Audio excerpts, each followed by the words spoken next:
ಬನ್ನೀಗ ಶಿವಂ ವಾಸ್ತು ವಿಭಾಗದಲ್ಲಿ ಗುರುಜಿ ಏನ್ ಹೇಳ್ತಾರೆ ಕೇಳೋಣ.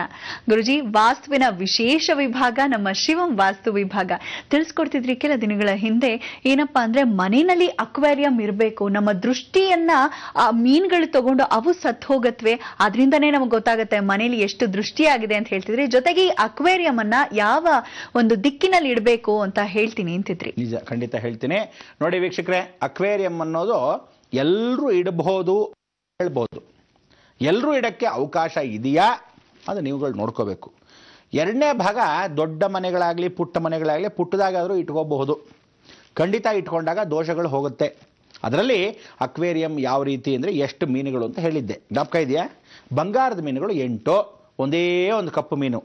ಇಲ್ಲ, ಎಲ್ಲ 8 ಕಪ್ಪು ಮೀನು, ಒಂದೇ ಒಂದು ಬಂಗಾರದ ಮೀನು, ಹೀಗಾದರೂ ಇಡ್ಬೋದು. ಯಾವ ರೀತಿ ಅನುಕೂಲ ಅಂದರೆ, ಶನಿ ಹೆಚ್ಚಿದ್ದರೆ ಮೃತ್ಯು ಅಪಮೃತ್ಯುಗಳು ದೂರ ಆಗತ್ತೆ, ಅತಿ ಶೀಘ್ರದಲ್ಲಿ ದೂರ ಆಗುತ್ತೆ. ಮನೇಲಿ ದೋಷಗಳು ಪರಿವರ್ತನೆ. ಬಂಗಾರದ ಮೀನಾದರೆ ದುಡ್ಡು ಕಾಸು ಸೌಕರ್ಯಗಳು ಬೇಕಾ, ಆ ರೀತಿಯಾದ ವ್ಯವಸ್ಥೆಗಳಿಗೆ ನೋಡ್ಕೋಬೇಕು. ಬೇಡ ಅನ್ನೋದು ಗೊತ್ತಾಗಬೇಕು ಅಂದರೆ ಬಂಗಾರದ ಮೀನುಗಳು 8, ಒಂದೇ ಒಂದು ಶನಿ ಹಾಗೆ ಕಪ್ಪು ಮೀನು. ಈ ರೀತಿಯಾಗಿ ಇಟ್ಟಾಗ ಎಲ್ಲಿಡಬೇಕು? ಅಕ್ವೇರಿಯಮ್ಮು ದೊಡ್ಡದಾಗಿರ್ಬೇಕಾ ಚಿಕ್ಕದಾಗಿರ್ಬೇಕಾ ಅನ್ನೋ ವಿಚಾರ. ಇದರಲ್ಲಿ ಮೀನುಗಳನ್ನು ನೀವು ಯಾವತ್ತೂ ತಿಳ್ಕೊಳ್ಳಿ, ಇಡೋ ದಿನ ಬಹಳ ಮುಖ್ಯ. ಯಾವತ್ತು ತಂದಿಡ್ತೀನಿ, ಸರಿ ತಂದಿಡಿ, ಬೇಡ ಅಂದಿಲ್ಲ. ಯಾವತ್ತಾದ್ರೂ ತಂದಿಡೋದಲ್ಲ, ನೀರಿನ ದಿವಸವೇ ತಂದಿಡಬೇಕು. ಅಂದರೆ ಸೋಮವಾರ, ಬುಧವಾರ, ಶನಿವಾರ ಈ ರೀತಿಯ ದಿನಗಳಲ್ಲಿ ಮಾತ್ರ ತಂದಿಟ್ಕೋಬೋದು. ಆ ನೀರನ್ನು ತಂದಿಟ್ಕೊಳ್ಳೋ ಅಂದರೆ ಆ ಶುಭ ದಿನ, ಪ್ರಾರಂಭದ ದಿನ ಅವತ್ತು ತಂದಿಡೋದು ಅಂದರೆ ನೆಕ್ಸ್ಟ್ ಡೇ ಎತ್ಕೊಂಡೋಗಿ ಬಿಸಾಕಿ ಅಂತಲ್ಲ, ಆ ದಿನ ಇಡೋದು. ಇದಕ್ಕೆ ಹೇಗೆ, ಎಲ್ಲಿಡಬೇಕು? ಅದಕ್ಕೆ ಶಿವನ ಸ್ವಾಗತ ಮಾಡೋಣ. ಪಾಪ ಅವನು ಜ್ಞಾಪಿಸ್ತಾನೇನೋ ನನಗೆ, ಆವಾಗ ನಿಮಗೆ ಹೇಳ್ಬೋದು. ಏನಂತೀರಾ? ಬನ್ನಿ.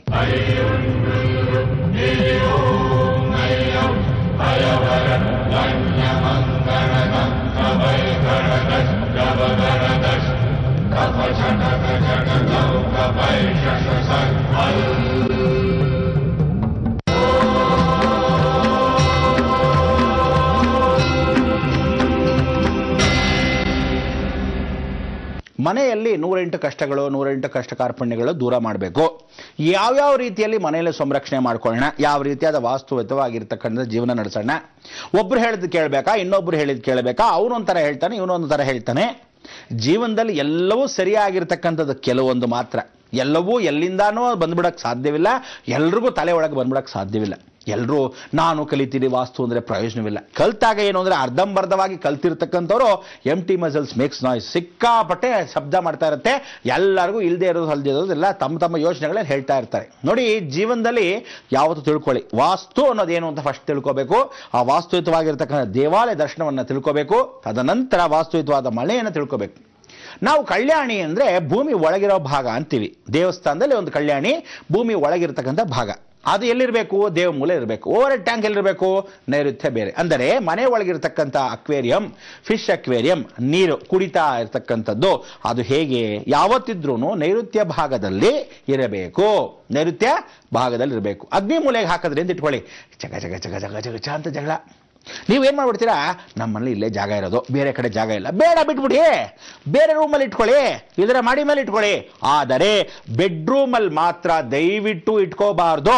ಸಂಸಾರ ನಡೆಯೋ ಜಾಗದಲ್ಲಿ, ಗಂಡ ಹೆಂಡತಿ ಸೇರೋ ಜಾಗದಲ್ಲಿ, ಗಂಡ ಹೆಂಡತಿ ನಿದ್ರೆ ಮಾಡೋ ಜಾಗದಲ್ಲಿ, ಅಥವಾ ಯಾರೇ ಮಲ್ಕೊಳ್ಳೋ ಜಾಗದಲ್ಲಿ, ಅಲ್ಲಿ ನೀವು ಬರೀ ನಿದ್ರಾಸ್ಥಳದಲ್ಲಿ ಮೀನುಗಳಿದ್ದರೆ ಮನೆಯಲ್ಲಿ ಮಲಗಿದ್ದವನು ಹೇಳೋಲ್ಲ.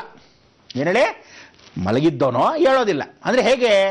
ಬೆಳಗ್ಗೆ ಬೇಗ ಹೇಳಲ್ವಾ? ಖಂಡಿತ ಇಲ್ಲಪ್ಪ, ಎದ್ದೇಳೋದೇ ಗ್ಯಾರಂಟಿ ಇಲ್ಲ. ಹಾಗಾಗ್ಬಿಡುತ್ತೆ ಪರಿಸ್ಥಿತಿ. ಒಂದೊಂದು ಸಲ ಅವರವರ ದಶಾನುಸಾರವಾಗಿ ಹೀಗಾಗತ್ತೆ. ಯಾಕೆಂದರೆ ರಾತ್ರಿ ಹೊತ್ತು ವಿಕ್ರಮಾದಿತ್ಯನ ಆಸ್ಥಾನದಲ್ಲಿ ಏನು ಹೇಳ್ತಾ ಇದ್ದಾರೆ, ಉಜ್ಜಯಿನಿಯಲ್ಲಿ ಇವತ್ತಿಗೂ ಅದನ್ನೇ ಹೇಳೋದು, ಎಲ್ಲ ಮೃಗ ಪ್ರಾಣಿಗಳಲ್ಲಿ ಜೀವಗಳಿರುತ್ತೆ, ಎಲ್ಲ ಜೀವರಾಶಿಗಳಲ್ಲಿ ಮಾಡಿರತಕ್ಕಂಥ ವಿಗ್ರಹಗಳಲ್ಲಿ ಜೀವಗಳಿರುತ್ತೆ. ಯಾವಾಗ? ರಾತ್ರಿಯಲ್ಲಿ 1:15 3 ಗಂಟೆ ಸಮಯ. ದೇವತೆಗಳೆಲ್ಲ ಓಡಾಡೋ ಸಮಯಕ್ಕಲ್ಲ, ಜಗನ್ಮಾತೆ ಓಡಾಡೋ ಸಮಯದಲ್ಲಿ ಎಲ್ಲ ಬೊಂಬೆಗಳು, ಎಲ್ಲ ಜೀವ ಪ್ರಾಣಿಗಳು ತಮಗೆ ತಾವು ಮಾತಾಡ್ಕೊಳತ್ತಂತೆ, ಗುಸು ಗುಸು ಗುಸು ಗುಸು ಅಂತ. ಅದು ಯಾತಕ್ಕೆ ಮಾತಾಡ್ಕೊಳತ್ತಾರೆ ಅಂದರೆ ಗೊತ್ತಾಗಲ್ಲ. ಆ ಸಮಯಕ್ಕೆ ಆ ದೋಷಗಳಲ್ಲಿ ಬೆಡ್ರೂಮ್ ನಿದ್ರಾವಸ್ಥೆಯಲ್ಲಿದ್ದಾಗ ಆ ಮೀನುಗಳು ತಾವು ಮಲ್ಕೊಳ್ಳೋ ಸಮಯ ಅಲ್ಲವೇ ಅಲ್ಲ ಅದು. ಅವರೆಲ್ಲ ಬೆಳಗ್ಗೆ ಬೇಗ ಎದ್ದು ಬಿಡ್ತಾರೆ ಅಂತ ಹೇಳ್ತೆ.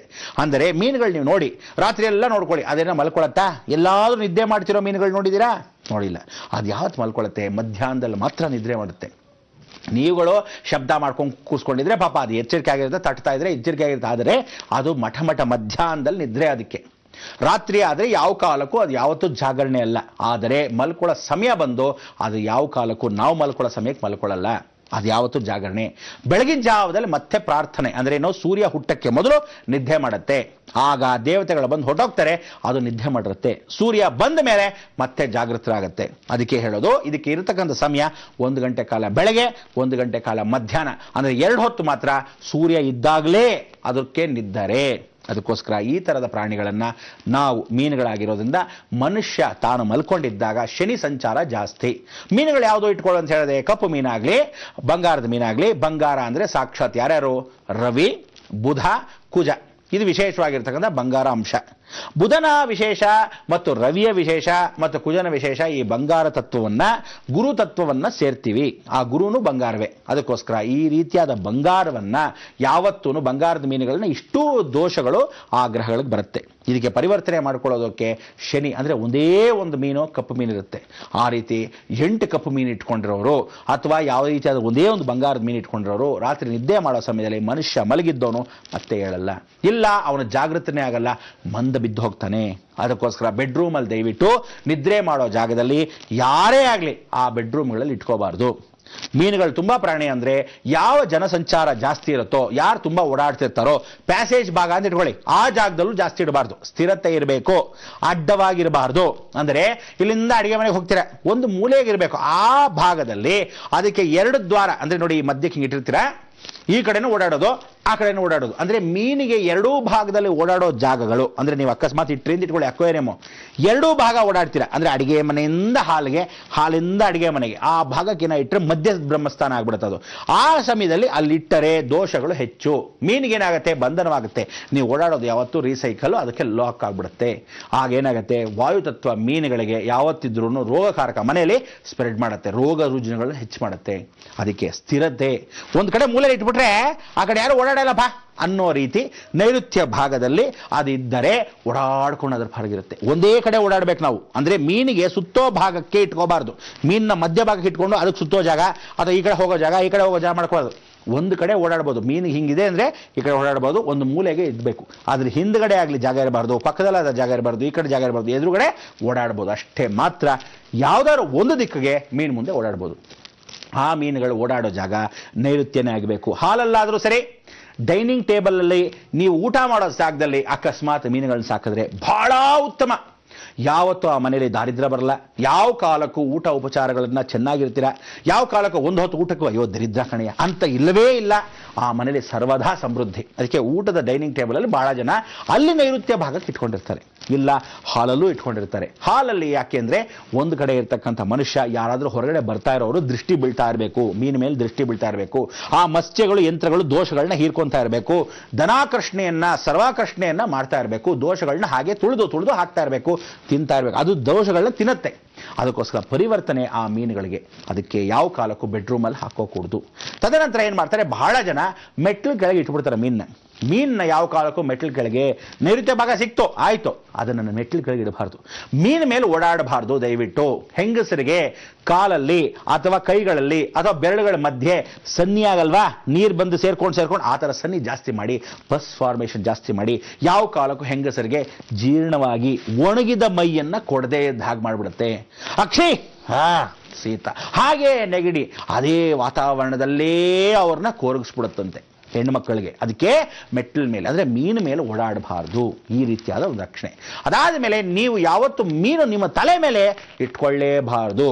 ಮನೆ ಯಜಮಾನನಿಗೆ ತಲೆನೋವುಗಳು, ಫಾರ್ ಎಕ್ಸಾಂಪಲ್ ಕೆಳಗಡೆ ಒಂದು ಮೇಲೆ ಪ್ಯಾರಾಪೆಟ್ ವಾಲ್ ಇರುತ್ತೆ, ಮೀನು ನೈಋತ್ಯ ಭಾಗಕ್ಕೆ ಇಟ್ಟಿರ್ತೀರ, ಒಂದೇ ಕಡೆ ಓಡಾಡಕ್ಕೆ ಇಟ್ಟಿರ್ತೀರ. ಆದ್ರೆ ಮೀನು ಕೆಳಗೆ ನೀವು ಓಡಾಡಿದ್ರೆ ಮನೆ ಯಜಮಾನಿಗೆ ತಲೆ ಭಾಗಕ್ಕೆ, ನೀವು ಯಾವ ಕಾಲಕ್ಕಾದ್ರೂ ನೋಡ್ಕೊಳ್ಳಿ, ಜಲತತ್ವ ತಲೆ ಮೇಲಿದೆ ಅಂತ, ಯಾವತ್ತಿದ್ರೂ ಅವನಿಗೆ ಬ್ರೈನ್ನಲ್ಲಿ ತೊಂದರೆಗಳು, ರಕ್ತ ಸರಿಯಾಗಿ ಹರಿಯಲ್ಲ, ಜಾಯಿಂಟ್ ಪೇನ್ಸ್ ಜಾಸ್ತಿ ಮಾಡುತ್ತೆ, ಅಥವಾ ಯಾವ ಕಾಲಕ್ಕೂ ಒಳಗಡೆ ಇರ್ತಕ್ಕಂಥ ವೇನ್ಸು ವರ್ಕ್ ಆಗ್ತಿಲ್ಲ, ಅಂದ್ರೆ ನಿಧಾನ ಮಂದವಾಗ್ತಾ ಇರ್ತಾನೆ. ಮನೆ ತಲೆಗೆ ಏನು ಅಂದ್ರೆ ಹೋ ಹೋ ಹೋ ಬಂದೆ ಬಂದೆ ಅಂತಾನೆ. ಅಂದ್ರೆ ಅವನಿಗೆ ಆ ಜ್ಞಾಪಕ ಶಕ್ತಿ ಅನ್ನೋದು ಯಾವಾಗಲೂ ಫ್ಲಾಶ್ ಆಗತ್ತೆ.